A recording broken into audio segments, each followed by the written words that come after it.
10년 전 내 아들의 장례식장에서 만났던 그 눈빛을 내가 잊었을 거라고 생각했나, 정희? 아니, 이젠 노란색 스카프였습니다, 회장님.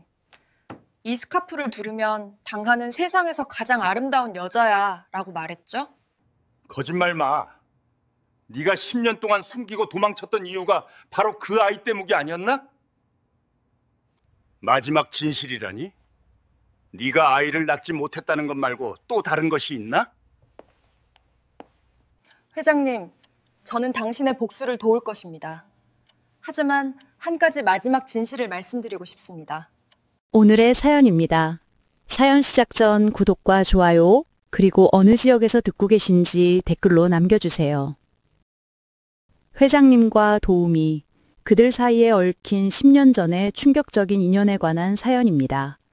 지금부터 이야기가 펼쳐질 장소는 서울의 호화로운 저택, 그리고 그 속에서 살아가는 두 인물의 복잡한 심리 속입니다.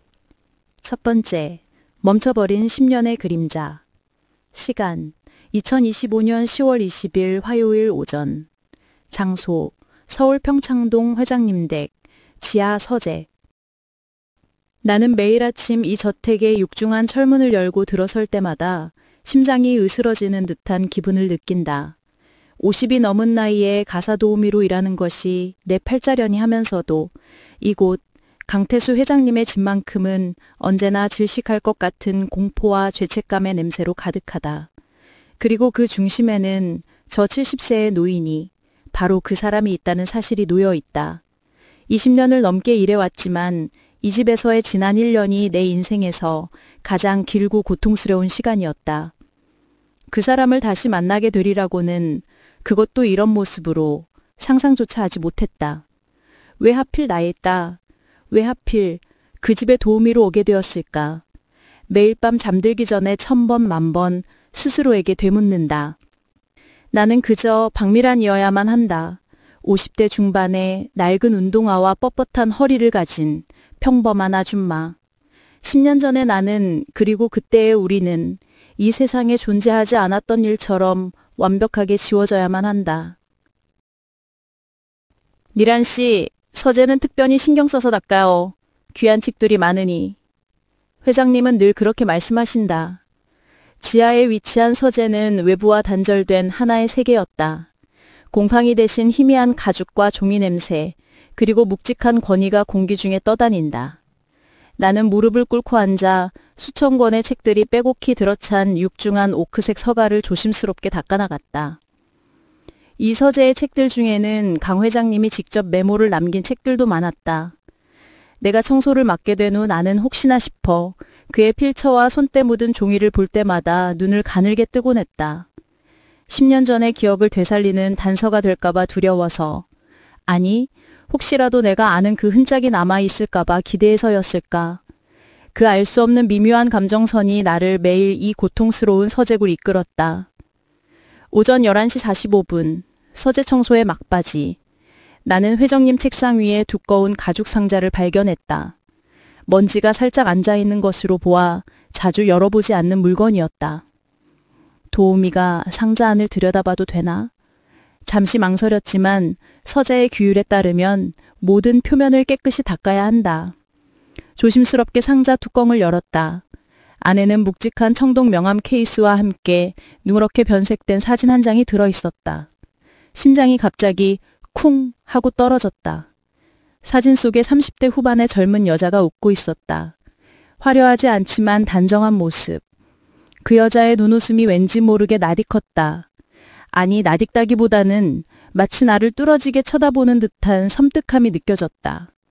나는 황급히 사진을 내려놓고 상자를 닫았다. 손이 미세하게 떨려왔다. 바로 그때 뒤에서 묵직한 목소리가 들려왔다. 미란 씨, 거기 있었군. 회장님이었다.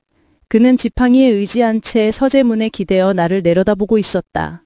돋보기 너머로 보이는 그의 눈빛은 깊고 어두웠다. 노인 특유의 얇아진 피부 아래 10년 전 내가 알던 그 차가운 얼굴이 숨겨져 있었다. 숲이 턱 막혔다. 나는 몸을 일으키며 경직된 자세로 인사했다. 회장님, 청소 마무리 중이었습니다. 그는 천천히 걸어와 책상 앞에 섰다. 그리고는 방금 내가 만졌던 가죽 상자를 힐끔 내려다보았다. 그 안에는 뭐가 있었나? 그의 목소리는 낮았지만 청천벽력 같았다. 나는 떨리는 목소리로 대답했다. 사진, 오래된 사진 한 장이 있었습니다. 강 회장님은 아무 말도 없이 사진 상자를 다시 열었다. 그리고는 그 30대 여성의 사진을 집어들어 한참을 바라보았다.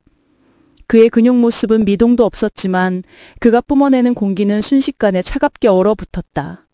나는 침을 꼴깍 삼키며 숨조차 제대로 쉬지 못했다. 이 여자 참 예뻤지? 강 회장님이 툭 내폈다. 미란 씨는 이 여자가 누군지 알겠나? 그의 시선이 갑자기 나에게로 꽂혔다. 그 눈빛은 단순할 질문이 아니었다. 나를 시험하고 동시에 나를 꿰뚫어 보려는 집요함이 담겨 있었다. 나는 순간적으로 머리가 하얘졌다. 이게 함정일까? 아니면 우연일까? 내가 아는 그 여자인 걸까? 만약 그 여자가 내가 아는 그 사람이라면 이 상황은 최악이었다. 나는 최대한 무심한 표정을 지으려 노력하며 말했다. 죄송합니다, 회장님. 제가 어떻게 알겠습니까?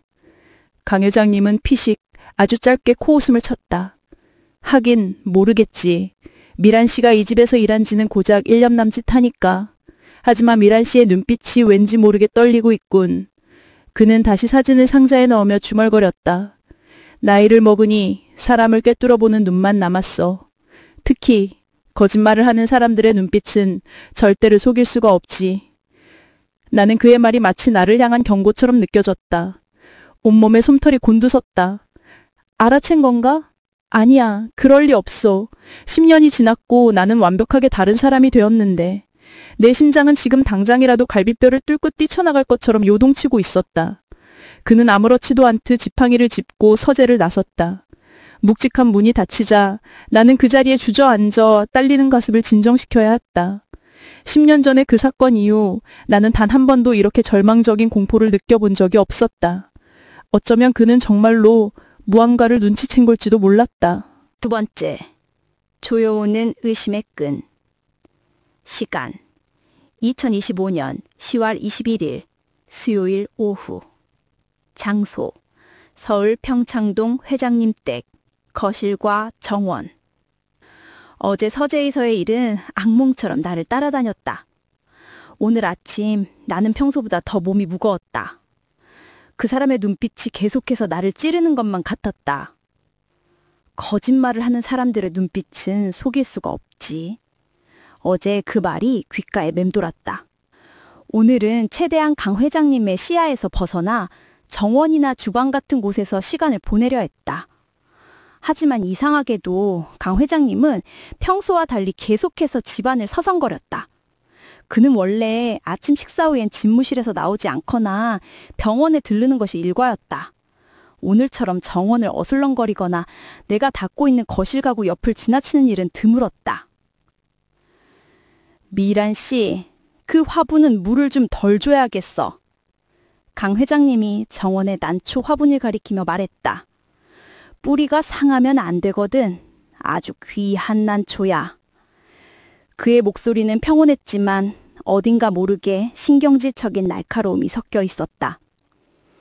네, 회장님, 알겠습니다. 나는 즉시 물통을 치우고 화분의 흙을 손가락으로 만져보았다. 겉을 큰 말라 있었지만 속은 촉촉했다. 강 회장님은 굳이 그럴 필요가 없는데도 내 옆에 서서 내가 난초를 만지는 모습을 지켜보았다. 그의 그림자가 나를 덮쳤다. 나는 괜히 난초 잎사귀 하나를 더 정성껏 닿는 척하며 시선을 피했다. 난초는 참 변하지 않아. 강 회장님이 뜬금없이 말했다. 10년 전에 심은 것도 지금 심은 것도 모양새는 그대로야. 사람처럼 변덕스럽지 않지? 10년 전? 그 단어가 또다시 나왔다. 나는 숨을 멈췄다.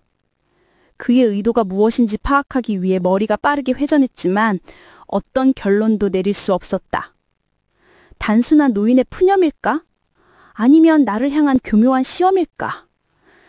사람이 변하는 것이야 당연한 일이지요, 회장님. 나는 담담하게 대답했다. 최대한 감정을 배제하고 그저 도우미의 목소리로만 말했다. 당연한 일? 그가 피식 웃었다.